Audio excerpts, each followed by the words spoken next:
Hello Dhatri creation. ఈవేళ మా ఇంట్లో మసాలా ఉప్మా అండి. ఈ ఉప్మా మా ఆయన తయారు చేయమన్నారు.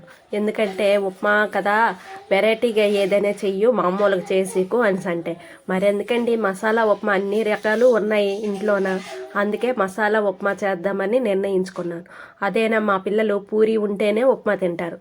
అందుకే పూరి ఒకటి తెప్పించి బజార్ నుంచి మరి ఇంట్లో తయారు చేసి 2 రకాలు తయారు చేయాలి. తెల్లవారింటికంటే అవదండి. తెల్లవారింటికి తయారు చేసే కొలాయి ఇవన్నీ ఉంటాయి పిల్లలకి. ఒకవేళ కొద్దిగా పూరి చేద్దామనేసి నిర్ణయించుకున్న ఇంట్లో చేసిన పూరి అస్సలు నచ్చరు, తింటారు కానీ ఆ హోటల్లో తెచ్చుకున్నదైతేనే ఆ పూరి టేస్ట్ అట అదే తింటారు మా పిల్లలు. ఇంట్లో పూన్లే చేద్దాము అంటే అస్సలు ముట్టరు. ఎందుకు ఈ బెజారు, ఇది శ్రమ అది శ్రమ చేసుకొని నేనే తినాలి ఎందుకు అనేసి హోటల్ నుంచే తెప్పించేస్తానండి పూరి మాత్రం. వేసవికాలం వచ్చింది కదరా, ఉక్కబెడుతుంది, ఎండలు మండిపోతున్నాయి, కొద్దిగా పెరుగన్నం తినండిరా బాబు అంటే అస్సలు తినరు మా పిల్లలు. టిఫినే కావాలంటారు.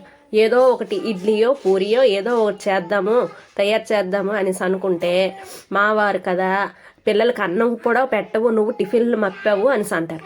వాళ్ళు తినంది నేను ఏం చేస్తానండి. ఒక రవ్వ కొద్దిగానే ఆ టిఫిన్ అయినా కడుపులోకి వెళ్తుంది కదా అని ఒక ఆశ. అవునండో, ఈవేళ హోలీ అటండి. మీ అందరికీ హోలీ శుభాకాంక్షలండి. మా ఊర్లోన ఒక మెట్ట అనేది ఉండదు, చిన్న కొండ అండి. ఆ కొండ మీద వెంకటేశ్వర స్వామి దేవాలయం ఉంది. ఈవేళ ఆ వెంకటేశ్వర స్వామి స్నానాలు కదా, మెట్ట మీద చాలా చక్కగా యాత్ర జరుగుతుందండి.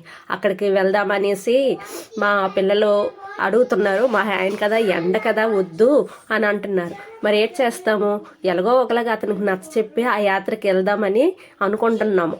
బేగి ఈ టిఫిన్ సెక్షన్ పూర్తి అయిపోతే కొద్దిగా ఏదో అన్నం వండేసి పెరుగన్నమైనా పిల్లలకు పెట్టేసి బయలుదేరిపోయి 12 గంటలకి స్నానాలు అవుతాయండి అక్కడ, దేవుడి స్నానం.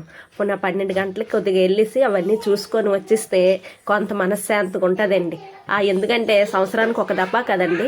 అలాగే వెళ్ళి ఆ దేవుడి దర్శనం చేసుకుంటే, అక్కడ స్నానం చేస్తే మన ఆరోగ్యం బాగుంటుంది, ఆ భగవంతుడు చల్లగా చూస్తాడు కదండి.